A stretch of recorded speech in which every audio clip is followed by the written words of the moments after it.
Common law legal system जो है legal system के सब्जेक्ट से निकला है, ठीक है। इसको आप लीगल सिस्टम के अंदर लिख सकते हैं और लॉ के किसी भी सब्जेक्ट के साथ लिख सकते हैं जहाँ पे आया, ठीक है। अब कॉमन लॉ है क्या, इसका इंट्रोडक्शन पढ़ने लगे हैं।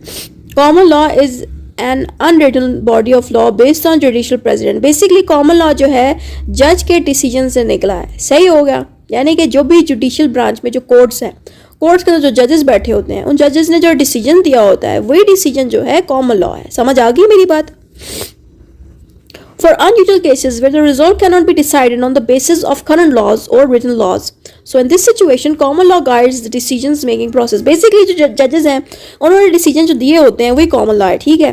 और अगर कोई ऐसा केस आ गया जो बहुत अनयूजुअल है, अजीब है, जो पहले ना आया हो, ठीक है, ऐसे केसेस में अगर कोई करंट लॉ मौजूद नहीं है, मिसाल के तौर पे ऐसा केस है, ठीक है, जो पहले कभी हिस्ट्री में हुआ ही नहीं और इस केस पे कभी कोई लॉ ही नहीं बना हुआ, तो ऐसे केस पे जब कोई जज डिसीजन देता है थोड़ा वो लॉ यूज करके, ठीक है, थोड़ी सी अपनी अकल यूज करके, थोड़ा सा कस्टम यूज करके, उस लॉ से उससे क्या बनेगा, उससे बनेगा कॉमन लॉ बन जाएगा। कैसे? क्योंकि उसमें थोड़ा सा लॉ यूज हुआ है, थोड़ा सा कस्टम यूज हुआ है, थोड़ा सा जो है जज का अपना एक्सपीरियंस और अकल यूज हुई है उस केस को सॉल्व करने के लिए, उस केस को डिसीजन देने के लिए। तो बेसिकली वो बन जाएगा कॉमन लॉ, वो बन जाएगा प्रेसिडेंस। प्रेसिडेंट उस चीज को कहते हैं जो कोर्ट्स का डिसीजन होता है। मिसाल के तौर पे कि ऐसा डिसीजन जज ने दिया है जो पहले कभी हिस्ट्री में एग्जिस्ट ही नहीं किया, ठीक है, उस डिसीजन को हम कहेंगे प्रेसिडेंट, ठीक हो गया। यहाँ पे वही बात लिखी है, common law legal system exist in England as well as many country. कह रहे हैं कि इंग्लैंड में यूज हुआ है कॉमन लॉ, यानी कि यूके में, और अब कॉमन लॉ जो है पूरे कंट्री में भी यूज हो रहा है, हर जगह यूज हो रहा है। Meaning of common law, common law means a body of written laws based on legal precedent establish by the courts. Basically courts ने जब भी डिसीजंस दिए होते हैं उन डिसीजंस को प्रेसिडेंट कहते हैं और वही प्रेसिडेंट से कॉमन लॉ बना है। मीनिंग ऑफ कॉमन लॉ लिखा है केस लॉ और प्रेसिडेंट, ठीक है, हम प्रेसिडेंट को केस लॉ भी कह सकते हैं। Definition of common law, common law की डेफिनेशन मैंने कॉर्नल यूनिवर्सिटी से ली है, ऐसे ही है। Common law is law that is derived from the judicial decision instead of from statutes. Statutes कहते हैं लॉ। कह रहे हैं कि कॉमन लॉ नॉर्मल लॉ की बजाय जुडिशियल डिसीजन से निकला है, यानी कि जजेस के डिसीजन से निकला है। ये बात कॉर्नल यूनिवर्सिटी कह रही है। बेस्ड, कॉमन लॉ किस चीज पे बेस्ड है? Common law concept is based on judgement and interpretation from the courts. Basically जो भी कोर्ट्स जजमेंट या डिसीजंस देती है उसको हम कॉमन लॉ कहते हैं। बेसिकली कॉमन लॉ जज के डिसीजंस पे बेस्ड है। Historical development of common law, common law किस तरह से डेवलप हुआ इसकी हिस्ट्री हम पढ़ने लगे। Common law has a very long history of development. This development of common law had started from the times of kings in England. Basically जब UK के अंदर जो इंग्लैंड है या लंदन वगैरह है, ठीक है, अभी जो किंग्स रहा करते थे उसके दौरान जब किंग्स एग्जिस्ट करते थे उस वक्त कॉमन लॉ बना। Furthermore, there were many other acts in the history that helped in the development of common law. यानी कि बहुत सारे एक्ट्स पास हुए, बहुत सारे लॉज बने जिनकी वजह से कॉमन लॉ बना, ठीक है, ये वजह लिखी है। Few points of historical development are mentioned below. कह रहे हैं कि कुछ जो डॉक्यूमेंट्स बनाए गए थे जिनसे कॉमन लॉ बना, उन डॉक्यूमेंट्स के नाम नीचे लिखे गए हैं। उनमें पहला है Anglo Saxon period, Danes, Canute's law, Scandinavian tribes, habeas corpus act, the stop of the exchequer, the bill of right. Basically जितने भी डॉक्यूमेंट्स है, जितनी भी चीजें थी, इन्हीं से कॉमन लॉ बना, सही है। Furthermore, there were few sociologists and philosophers who had contributed in the development of common law. कुछ ऐसे philosophers और sociologists मौजूद थे जिन्होंने common law को बनाया। वो कौन थे? उनके नाम लिखे हैं। एक है थॉमस हॉबिस और दूसरा है जॉन लॉक। ये दो वो बंदे थे, ये दो सोशियोलॉजिस्ट और फिलोसोफर थे जिन्होंने कॉमन लॉ बनाने में हेल्प आउट की। The kings that performed an important role in the development of common law. अब ये वो किंग्स थे जिन्होंने कॉमन लॉ बनाने में बहुत हेल्प आउट की। पहला है S.T. Edward द कॉन्फेसर, दूसरा है हेनरी II एम्पायर, थर्ड है the great charter containing the role of King Richard I, John and grandson Henry III, followed by Henry II, Edward I to feudalism तक इन Kings ने भी common law बनाया। Edward III ने भी इन Kings ने भी बनाया। बेसिकली जितने भी हैं ये सारे किंग्स यूके के हैं, सही है, क्योंकि मैंने हिस्ट्री पढ़ी है, मुझे पता है कि यूके के किंग्स हैं, ठीक है। तो इन किंग्स ने बेसिकली कॉमन लॉ को बनाया और ये सारा कुछ जो है यूके के अंदर आपको मिलेगा। जब आप यूके की कॉन्स्टिट्यूशन को पढ़ेंगे तब आपको पता चलेगा कि इन किंग्स ने बहुत ज़्यादा इंपॉर्टेंट रोल अदा किया लॉ को बनाने में, यानी कि कॉमन लॉ को बनाने में, सही है। Products, common law was largely a product of 3 English courts. Number 1 king bench, exchequer, court of common plea. Basically common law जो है इन 3 चीज़ों से निकला, किंग बेंच से निकला, एक्सचेक्योर से निकला, कोर्ट ऑफ कॉमन प्लीस से निकला। अब इन तीनों के ऊपर मैंने अलग अलग वीडियोस बनाई है, वहां से जाके इसको डिटेल से देख सकते हैं कि ये है क्या। अब कॉमन लॉ कोर्ट्स आ जाती हैं। The common law courts based their decisions more on prior judicial decisions। कह ये रहे हैं कि जो कॉमन लॉ कोर्ट्स हैं वो अपनी जजमेंट जो है पुराने डिसीजन से देती हैं, यानी कि जो उनसे पहले जिन जजेस ने उनके ऊपर डिसीजंस दिए होते हैं उन्हीं से ही वो अपने डिसीजंस देती हैं, बजाय कि लॉ से हेल्प लेने की बजाय पुराने जो डिसीजंस हैं उन्हीं से ही हेल्प लेते हैं कॉमन लॉ कोर्ट्स। दे यूज लेजिस्लेटिव इनेक्टमेंट्स वेरी लेस, यानी कि जो मैंने पहले बताया कि लॉ से हेल्प कम लेते हैं बल्कि जजेस के पुराने डिसीजन से यानी कि प्रेसिडेंट से ज़्यादा हेल्प लेते हैं। ये बात यहाँ लिखी है। कॉमन लॉ जजेस depend on period judicial decisions that were made by जजेस इन द पास्ट। जो मैंने ऊपर बात बोली थी कि जो कॉमन लॉ जजेस हैं वो उन लोगों के डिसीजन से अपने डिसीजंस देते, बेसिकली उनसे पास्ट के जो जजेस थे जिन्होंने किसी केस पे डिसीजन दिया है, ठीक है, ये पास्ट का केस है, ठीक है, उस पर डिसीजन दिया हुआ है, सही है। अब एक न्यू दौर आ गया है। अब न्यू दौर में, न्यू टाइम में जो जज बैठा होगा कॉमन लॉ में, वो जज उसी केस के डिसीजन को अपने केस के डिसीजन में यूज करेगा, यानी कि इसमें लॉ यूज नहीं होगा बल्कि कोर्ट्स के डिसीजंस यूज करेंगे ये जजेस, इसीलिए इनको हम कॉमन लॉ जजेस कहेंगे। Challenging the decision of the lower court, the decision of the lower court may be challenged in the higher court by either of the parties।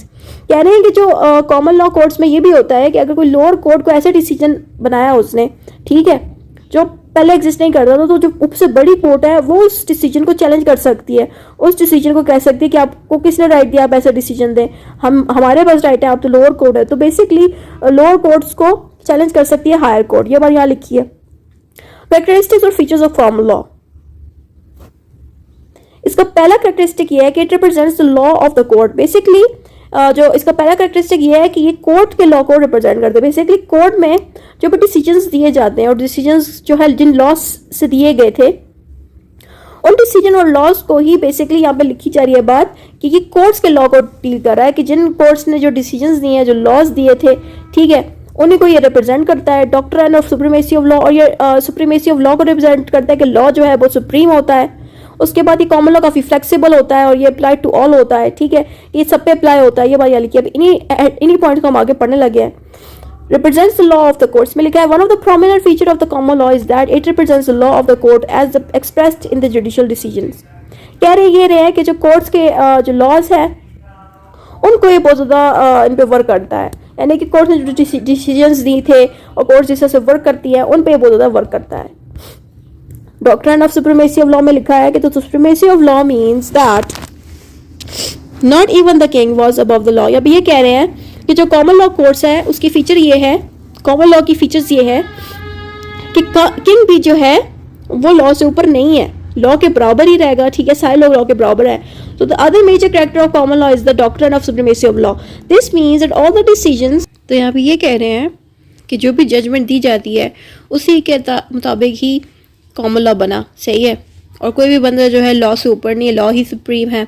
ये बात ये लिखी है, कह रहा है कि लॉ जो है सुप्रीम है उस लैंड का मतलब ये है कि मिसाल के तौर पर कोई यूके है, उस यूके के अंदर जो है लॉ होगा वही सुप्रीम होगा, कोई किंग जो है कोई भी और बंदा सुप्रीम नहीं हो सकता, बड़ा नहीं हो सकता।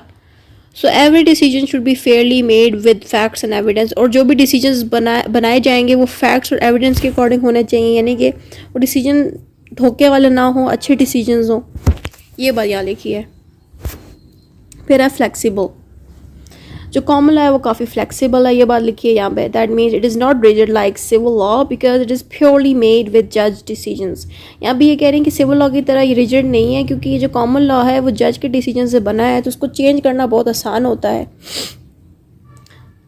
और ये जो जज का डिसीजन है इसमें एविडेंस होते हैं, फैक्ट्स ऑफ केसेस होते हैं, फ्यू लॉज होते हैं, थोड़े से कस्टम्स मौजूद होते हैं, यानी कि जो जज का डिसीजन होता है इसमें थोड़े से एविडेंस मौजूद होते हैं, कुछ फैक्ट्स मौजूद होते हैं, साथ में कुछ लॉज मौजूद होते हैं और कस्टम इससे बना है ये लॉ, इसलिए इतना रिजिड नहीं होता, ये फ्लेक्सिबल होता है। So it can be modified का मतलब है change, it can easily be changed, ठीक है, बाय डिफरेंट जजेस by applying the praevia decision, यानी कि जो जजेस हैं वो इस कॉमन लॉ को बहुत आराम से चेंज कर सकते हैं, ठीक है। ये जो न्यू जजेस हैं वो पुराने केसेस को अपनी मर्जी से चेंज कर सकते हैं, तो उस हिसाब से कॉमन लॉ बहुत ज़्यादा फ्लेक्सिबल है, अप्लाई टू ऑल, और कॉमन लॉ जो है सबके लिए यूज़ होता है, ठीक है। इसको आप हर केसेस में यूज़ कर सकते हो और पूरी दुनिया में भी अब कॉमन लॉ यूज़ हो रहा है। सोर्सेज ऑफ कॉमन लॉ क्या है? जो कॉमन लॉ है इसका एक फॉर्मल सोर्स है, एक हिस्टोरिकल सोर्स है, लिटरेरी सोर्स है, legal and non legal source है। अब इन सोर्सेज को हम आगे पढ़ने लगे हैं। पहला है formal source. These are those sources of law from which legal system derives its authority, effect and validity. यहाँ पे ये कह रहे हैं कि फॉर्मल सोर्स वो सोर्सेज हैं जिससे अपनी अथॉरिटी, इफेक्ट और वैलिडिटी को कायम क्या ये रहे हैं कि फॉर्मल सोर्सेज की वजह से लीगल सिस्टम जो है बहुत स्ट्रांग हुआ। सिंपल वर्ड्स में भी आप लिख सकते हैं। हिस्टोरिकल सोर्सेज कौन सी होती हैं? हिस्टोरिकल सोर्सेज में हमारे पास रोमन लॉ आ जाता है, कैनन लॉ आ जाता है, कस्टम एंड लेजिस्लेशन।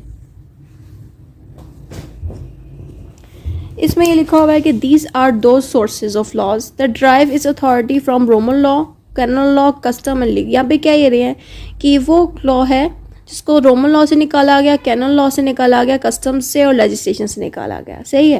फिर लिटरल सोर्सेज में क्या आता है? Literary sources of common law includes the written records of the law report. यहाँ पे ये कह रहे हैं कि लिटरल सोर्सेज में क्या चीज़ें मौजूद है? इसमें जो है कुछ रिपोर्ट्स मौजूद होती है लॉज की, European legislation, statute, स्टेटरी instruments and also the legal text books. Basically जो भी चीज़ें लॉ को बनाने के काम आ रही हैं उनको हम कहते हैं लिटरल सोर्सेज। लिटरल सोर्सेज में वो सोर्सेज होती हैं जो कि लाइक लिटरल फॉर्म में हो या जिनको लिखा गया हो, राइट किया गया हो, कोई बुक्स बनाई हो, उनसे जो है कॉमन लॉ निकला। बेसिकली टेक्स्ट बुक से निकला, उन टेक्स्ट बुक से जो कि लॉ वाली टेक्स्ट बुक्स थी। ठीक है। ऐसे इंस्ट्रूमेंट से, ऐसे स्टेटरी इंस्ट्रूमेंट से निकला जो कि लॉ को डील करती थी। तो बेसिकली इनको हम लिटरल सोर्सेज कहते हैं। अब आता है legal and non legal sources में। Legal and non legal sources में आता है custom, legislation and court decisions. ठीक है। अब इनको पढ़ने लगे। पहला है कस्टम। कस्टम जो है, ये जो तीनों थे ये बेसिकली लीगल सोर्सेज है और इन्हीं में ही कुछ नॉन लीगल सोर्सेज भी हैं। ठीक है। पहला है custom. Custom is a common law source. Custom is such a uses that has obtain the force of law. Basically जो कस्टम है उसको बाद में फोर्स ऑफ लॉ मिल गई। बेसिकली कस्टम्स को बाद में लोगों ने लॉ की तरह यूज़ करना शुरू कर दिया। ठीक है। And it is binding regarding persons, particular places and things to which it is concern. Basically जिस एरिया में वो कस्टम बहुत ज़्यादा यूज़ होता है उन्हीं लोगों के लिए वो बहुत ज़्यादा बाइंडिंग होगा। बेसिकली अगर हम इंडियन कल्चर की बात करें, इंडियन लोगों की बात करें, तो इंडियन लोगों का जो भी वहाँ पे कस्टम मौजूद होगा वो उन्हीं के आने वाली नेक्स्ट जनरेशन के ऊपर बाइंडिंग होगा, वही लोग उसको फॉलो करेंगे। अगर यूके का जो कस्टम होगा वो उन्हीं के लोगों के ऊपर बाइंडिंग होगा ज़्यादा। ये बात यहाँ लिखी है। Custom help in the development of common law. Custom ने ही कॉमन लॉ को बनाया, यानी कि जो भी उस एरिया के लोगों का जो भी कस्टम था उन्हीं कस्टम से बाद में हमारे लिए कॉमन लॉ बना।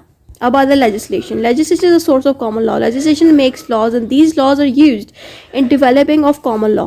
बेसिकली लेजिस्लेशन से ही कॉमन लॉ बना। लेजिस्लेशन जो है लॉ बनाता है। सही है। ये बात यहाँ लिखी है। लेजिस्लेशन के बगैर लॉ बन नहीं सकता। कोर्ट डिसीजन से जो है कॉमन लॉ बना, जो मैंने सबसे पहले ही बता दिया था।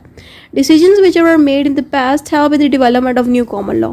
और जो पास्ट में पास्ट में जो केसेस हुए थे उन पे जो डिसीजंस दिए थे उन्हीं डिसीजन से भी आप न्यू डिसीजन जो बनाते हो तो उन डिसीजन से क्या होता है कि कॉमन लॉ बना। पहले डिसीजन से जो प्रेसिडेंट बन रहे थे उन्हीं डिसीजन से भी कॉमन लॉ बने, और जो आजकल के जनरेशन में जो न्यू डिसीजंस हैं उनसे भी कॉमन लॉ बन रहा है। और जो आज के जनरेशन में कॉमन लॉ बना है वो क्या करेगा कि पुराने डिसीजन से भी हेल्प लेके न्यू कॉमन लॉ को भी चेंज कर सकता है। ये बात उन्होंने यहाँ लिखी है सिंपली। कंक्लूजन में लिखा है, to conclude that one of the prominent feature of common law is that it represents law of the court as they expressed in their judicial decisions. Basically common law court जो है judicial decisions को deal करता है। ठीक है। The grounds for deciding cases are found in precedent which are providing by the past president. अब president होते हैं court decisions। ठीक है। जो भी जज डिसीजन देते हैं उनको प्रेसिडेंट कहते हैं।